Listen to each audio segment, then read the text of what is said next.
s'impose comme une artiste qui bouscule les codes entre un engagement affirmé pour la santé mentale et une ascension remarquable de mannequinat au sommet du cinéma francophone. Découvrons le portrait d'une artiste engagée avec Omar Sambo.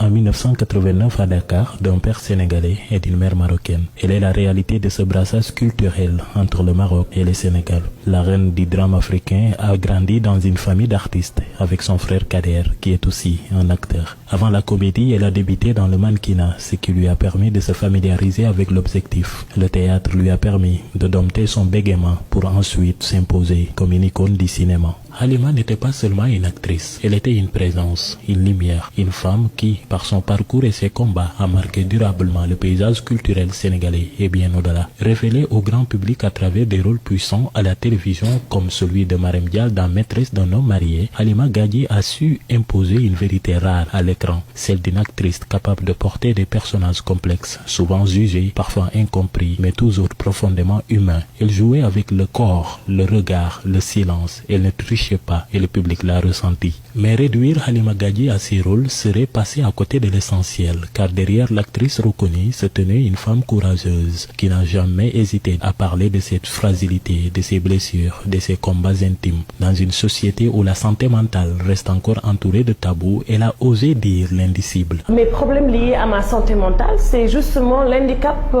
qu'on m'a fait porter à mon enfance. J'ai subi énormément de troubles dans mon enfance, de violence, donc ça a créé aujourd'hui la maladie que je porte qui s'appelle le trouble de personnalité. Le trouble de la personnalité, c'est justement un trouble à la personnalité, c'est-à-dire parfois tu peux te réveiller, c'est comme si ton corps avait absorbé une autre âme ou que tu étais une autre personne. Par exemple, quand je suis en crise, je ne suis pas consciente de ce qui se passe ni de ce que je dis. C'est quand je reviens à mon état normal qu'on me dit que voilà ce qui s'est passé, voilà ce que tu as dit, que tu as fait.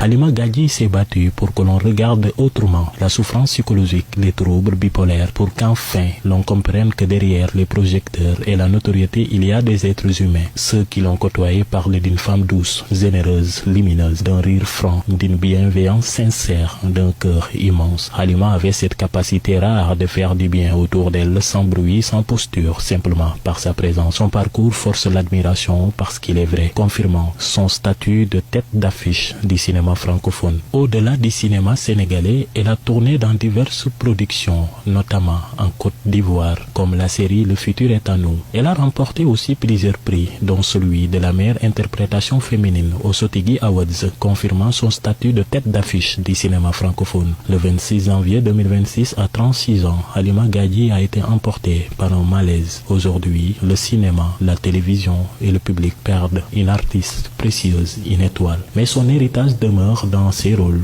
dans ses prises de parole, dans toutes les personnes qu'elle a touchées sans même le savoir. Nous présentons nos condoléances à sa famille, à la République et à l'Afrique. Le collectif des acteurs et actrices sénégalais de l'audiovisuel du cinéma vous font part du décès de notre sœur, amie et collègue Halima Gadji, survenue ce lundi 26 janvier à Dakar. La levée du corps aura lieu à la mosquée du cimetière musulman de Yoff à 11h, suivi de l'enterrement. Les condoléances seront reçues donc à la SICAP Foire à côté de la résidence 4 Fleurs. Le CASAC présente ses sincères condoléances à la famille et aux amis de la défunte, paix à son âme et que la terre lui soit légère. Et tout juste après ce journal, vous pourrez suivre un entretien qu'elle nous avait accordé à l'occasion du 8 mars. Au Sénégal, le trouble dépressif s'impose de plus en plus comme un enjeu majeur de santé mentale à raison de sa fréquence élevée et de ses lourdes répercussions sur les individus et les familles et les sociétés. Face à cette situation préoccupante, des Sénégalais ont exprimé leur avis et leur inquiétude. Écoutons leurs réactions recueillies au micro d'Abdou Karim Diagne.